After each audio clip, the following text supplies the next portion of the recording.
Exercise 3.5 का question 2 का first part solve करेंगे, ठीक है। लेकिन उसके पहले हम लोग अपना क्वेश्चन रीड करेंगे, देन फिर सॉल्व करेंगे। ओके, तो हमारा क्वेश्चन कहता क्या है, सबसे पहले ये पढ़ लेते हैं। For which values of a and b does the following pair of linear equations have an infinite number of solutions.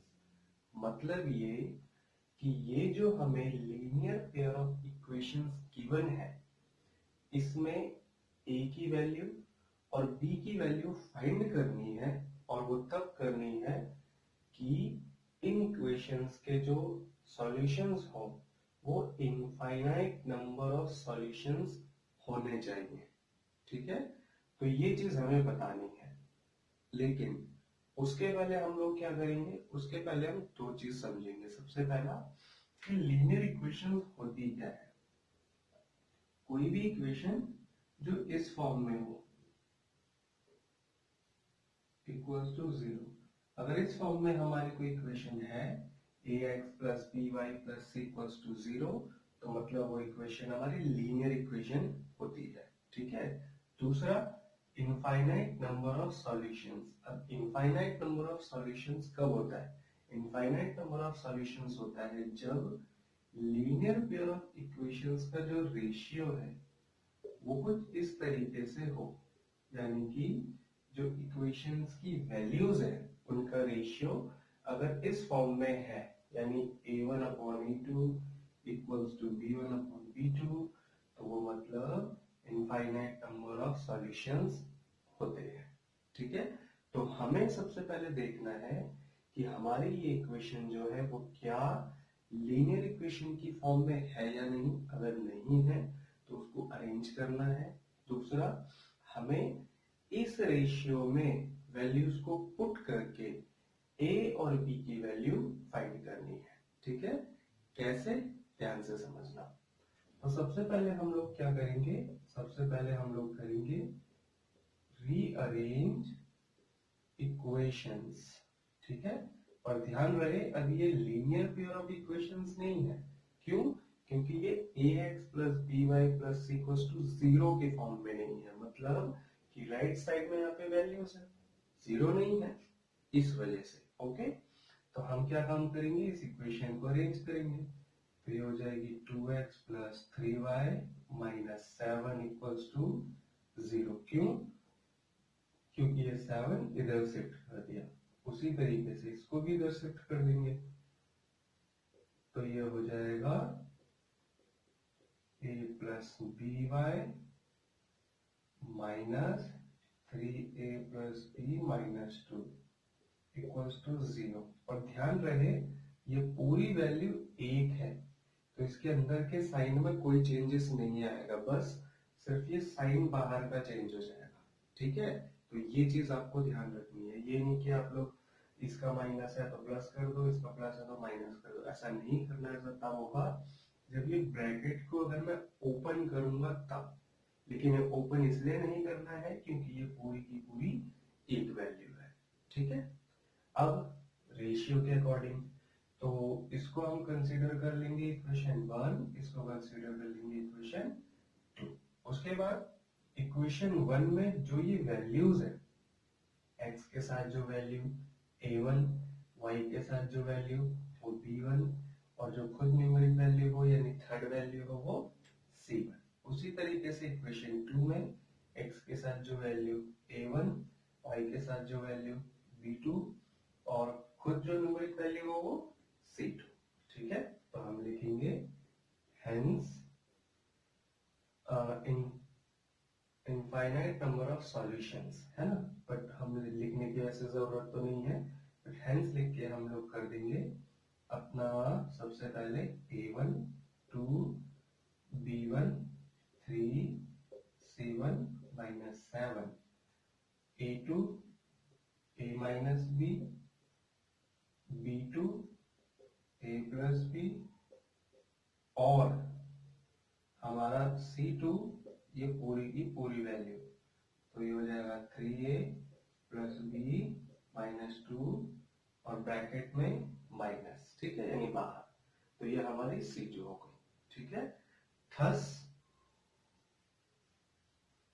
A1 upon A2 equals to B1 upon B2 equals to C1 upon C2। अब इस ratio में हमें अपनी values को put कर देना है, ठीक है।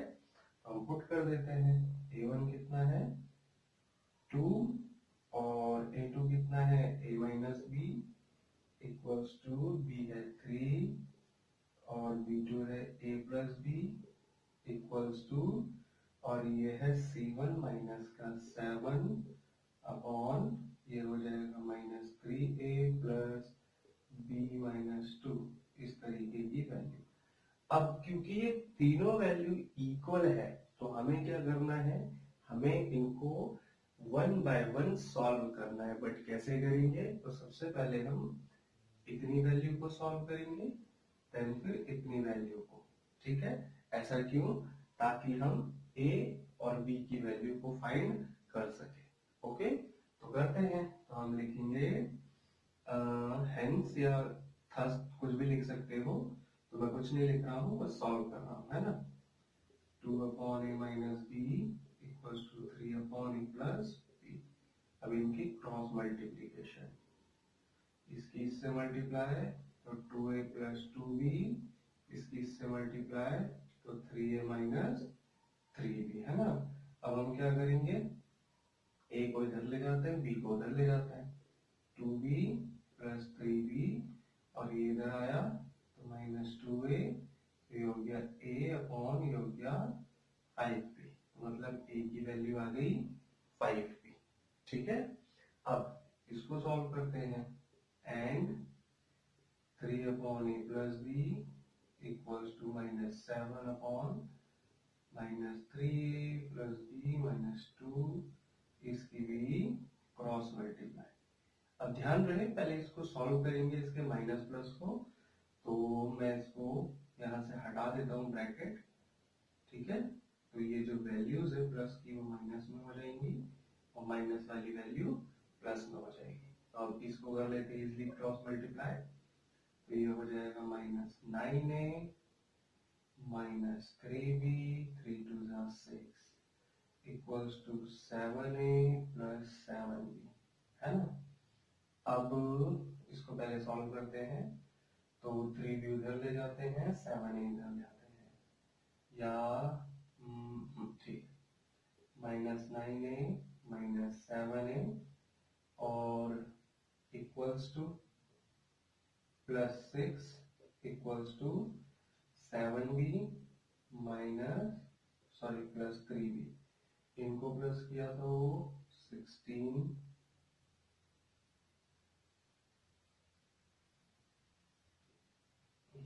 16A माइनस का और प्लस 6 इक्वल्स टू 10B। अब A की कितनी वैल्यू आई थी 5B, और इन दोनों को हमने इक्वेशन माना है, ठीक है। तो हम क्या काम करेंगे, इसको हम इक्वेशन थर्ड कंसीडर कर लेते हैं, या फिर इसको थोड़ा सा और सॉल्व करते हैं। ये आ गया minus 16A plus 6 upon 10 equals to B। अब ये हो गया हमारा B की वैल्यू, बट अभी न्यूमेरिकल में नहीं आया है, तो न्यूमेरिकल में सॉल्व करना पड़ेगा। तो हम लिखेंगे इसके नीचे put the value of A, है ना। A की वैल्यू पुट कर देंगे यार, A कितना था 5B और plus 6 equals to B upon 10। 16 5 से कितना होगा 15 बचे 75, 16 पंजे 80, तो मैं यहाँ लिख दे रहा हूँ, ठीक है। Minus 80B plus 6 equals to B upon 10। अब मैं क्या करता हूँ, 10 को वापस इधर ले जा लेता हूँ, तो माइनस 80B प्लस 6 10B। अब हम 80B को उधर शिफ्ट करते हैं, तो 10B प्लस 80B, ये हो गया हमारा 90B ऑन 6। अब 90 नीचे ले आओ, तो 6 अपॉन 90 इक्वल्स टू B, से कैंसिल करते हैं, 3 2 6, 3 3 9, 2 1 2, 15। तो b की वैल्यू आ गई हमारी 1 इक्वल्स टू सॉरी 1/15। अब हम इस b की वैल्यू को पुट कर देते हैं इस इक्वेशन a में। तो हम लिखेंगे put the value of equation of b in a। पर ध्यान रहे आप इसको इक्वेशन 3, इसको इक्वेशन 4 भी ले सकते हो, ठीक है। बट मैंने इसलिए नहीं लिया ताकि आपको ये चीज इजीली समझ में आ सके, इस वजह से, ठीक है। तो अब हम क्या करेंगे, अपने b में क्या रख देंगे 1/15। तो 5b की जगह 1/15 इक्वल्स टू a।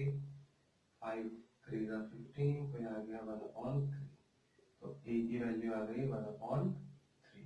तो मतलब क्या है इसका कि a और b तो आ गया हमारे। इसके कहने का मतलब ये है कि अगर हम इस रेशियो में, ठीक है, और इस इक्वेशन में अगर हम a की और b की इन वैल्यूज को पुट करते हैं, इन वैल्यूज को, तो फिर ऐसे में इस लीनियर पेयर ऑफ इक्वेशंस के जो सॉल्यूशंस हैं वो इनफाइनाइट आएंगे। इनफाइनाइट का मतलब इतने ज्यादा सॉल्यूशंस आ जाएंगे कि उनको काउंट करना इम्पॉसिबल हो जाएगा।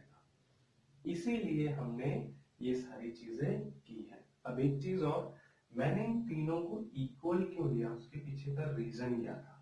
इन तीनों को इक्वल इसलिए लिया क्योंकि इनफाइनाइट नंबर ऑफ सॉल्यूशंस ये कहता है कि हमारा a1/a2 equals to b1/b2 equals to c1/c2 होगा, तभी इनफाइनाइट नंबर ऑफ सॉल्यूशंस होते हैं लीनियर पेयर ऑफ इक्वेशंस के, ठीक है।